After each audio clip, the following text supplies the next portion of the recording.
আমরার আসামে তো কয়দিন থেকে খুব বেশি বৃষ্টিপাতের কারণে চারিদিকে জল আর জল। ওটা লেগে ভাবছি এই বৃষ্টির দিনে ঠান্ডা ঠান্ডা দিনে লতা দিয়া শীতল দিয়া জাল করে যদি ঝুল বানানি যায় তাহলে তো আর লইয়া পড়ছে আমরার বাঙালির মুক্ত লজত। সবার প্রথমে লতা আগুন লইয়া বালামতো চুলিয়া কাটি লইলাম বালামতো।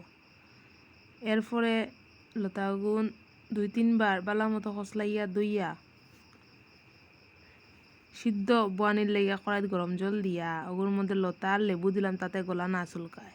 এরপরে শীতল বালা মতো মরিচ, লবণ, হলুদের গুঁড়া আর গুঁড়া মরিচ লইলাম।